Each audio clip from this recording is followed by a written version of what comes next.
Na aula de hoje vamos falar sobre os aços estruturais. Mas e você, sabe do que é feito o aço? De minério de ferro? Eu sei que é um metal, não conheço muito. Não. Uma liga de ferro? Não sei. Ferro e carbono, basicamente, né? Aço é uma denominação geral dada a uma grande família de ligas de ferro e carbono que contém uma variedade de diferentes elementos químicos. Não existe um único material denominado aço, assim como não há um só material chamado de plástico. Na verdade, existem mais de 3.500 tipos diferentes de aço e 75% deles foram desenvolvidos nos últimos 30 anos.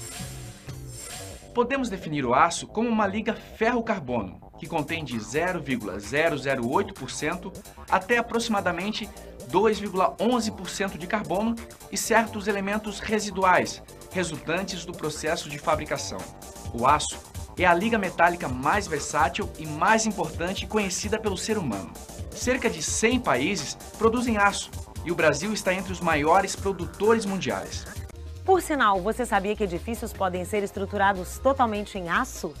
Não sabia não. Sem cimento, sem vidro, sem nada? Não sabia. Pode? Tem vários materiais não convencionais para a construção de prédios. Todo em aço? Com a tecnologia que a gente tem no Brasil, acho que está bem difícil isso. As estruturas de aço começaram a ser utilizadas na construção no início do século XVIII. Desde a ponte Iron Bridge, construída em 1779 na Inglaterra, até os dias de hoje, a arquitetura em aço sempre esteve ligada à ideia de modernidade, inovação, vanguarda e desempenho. Durante todo esse tempo, o aço tem possibilitado aos arquitetos, engenheiros e construtores soluções arrojadas, eficientes e de alta qualidade.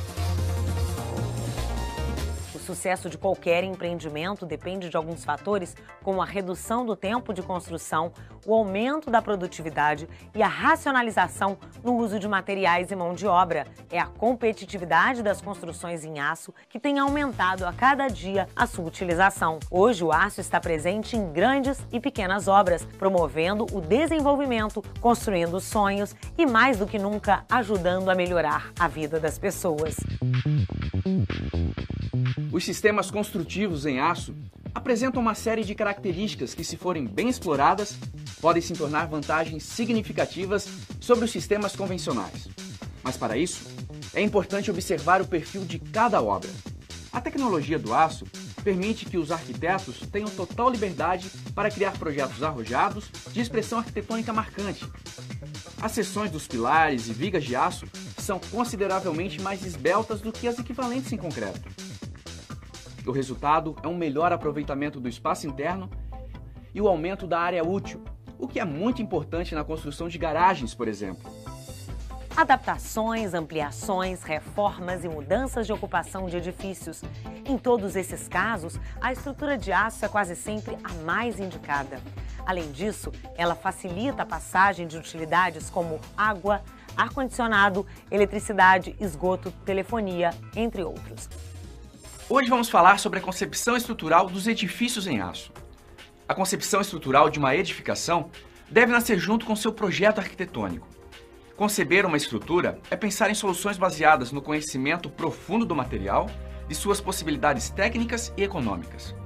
É importante buscar uma modulação que leve em conta não apenas os interesses do projeto, mas também os custos de fabricação e montagem da estrutura.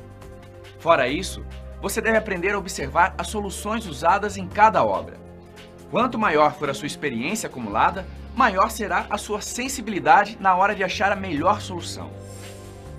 Muitas variáveis interferem na escolha da solução estrutural. Em certos casos, é difícil identificar qual seria a melhor opção. Por outro lado, a pior opção será sempre aquela que apresentar um maior desencontro entre os objetivos do projeto de arquitetura e os objetivos de estrutura.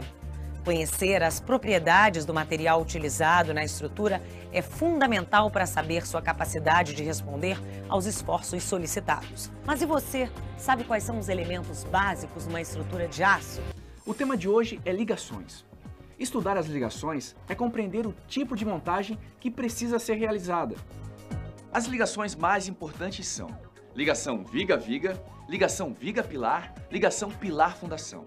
E você, Sabe como é feita a ligação entre dois perfis de aço? Não faço ideia. Solda, né? Sei lá. Por solda? Eu acredito que possa ser, mas não tenho informação suficiente. Soldando, não faço a menor ideia. Simples. As ligações podem ser feitas através de soldas ou parafusos. As ligações soldadas unem duas partes da estrutura sem alterar as características químicas e mecânicas do aço. Quando duas peças são soldadas, é importante que a união resultante não represente um ponto crítico do conjunto. Existem diversos processos de soldagem e eles estão em constante aprimoramento. Isso permite que cada fabricante ou montador possa optar pelo mais apropriado. Trincas, fissurações, porosidades, fissuramento lamelar.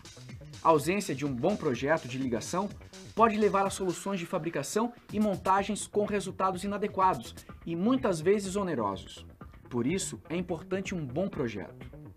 Para facilitar as operações de oficina e campo, as normas de soldagem padronizaram uma série de símbolos que indicam qual o tipo de solda deve ser feito. O símbolo deve ser adequadamente colocado para que a solda seja executada no local indicado. Não basta realizar o cálculo corretamente, é preciso indicá-lo com precisão. A simbologia adotada no Brasil está baseada nas recomendações da American Welding Society, AWS, e normas da Associação Brasileira de Normas Técnicas, ABNT. Hoje vamos falar dos perfis estruturais de aço. Mas antes disso, é importante entender a relação entre a forma das seções estruturais e os esforços a que elas estão submetidas. A seção transversal de um perfil influencia no seu comportamento estrutural. A distribuição do material também influencia na quantidade, forma e espaço ocupado pelo perfil. Diminuir o espaço ocupado pelos elementos estruturais pode trazer vantagens estéticas, mas também práticas, como por exemplo, ampliar o espaço útil da edificação ou reduzir o consumo de material e assim o custo da obra. A parte vertical de um perfil é chamada de alma e as partes horizontais são denominadas de mesas, abas ou flanges. Para escolher o melhor perfil, é importante levar em conta alguns fatores: facilidade de aquisição, disponibilidade de estoques, prazo de entrega, exigências de natureza estética, requisitos de montagem e manutenção da estrutura, entre outros. Também é preciso conhecer os perfis disponíveis no mercado. Os perfis podem ser classificados conforme a geometria da seção ou o processo de fabricação. Hoje vamos falar sobre a proteção das estruturas de aço contra a corrosão. É importante saber que não existem materiais de construção bons ou ruins. Cada material tem um conjunto de características próprias que precisa ser respeitado no momento da escolha e da aplicação. As falhas causadas pelos materiais quase sempre são consequência de especificações incorretas, aplicações inadequadas ou ausência de manutenção ao longo da sua vida útil. Escolher uma opção de menor custo sem conhecer suas características e limitações pode trazer sérias consequências para o projeto. Nosso assunto de hoje é a viabilidade econômica das estruturas de aço. Em alguns casos, o custo da estrutura de aço é maior do que as alternativas convencionais. Mesmo assim, as estruturas de aço ainda podem ser a opção mais econômica para o seu empreendimento. A comparação não deve ser feita apenas entre a estrutura de aço e a estrutura convencional. É necessário considerar os custos diretos da obra, as despesas indiretas, o tempo de construção, o fluxo de caixa e os ganhos decorrentes da antecipação no uso do imóvel.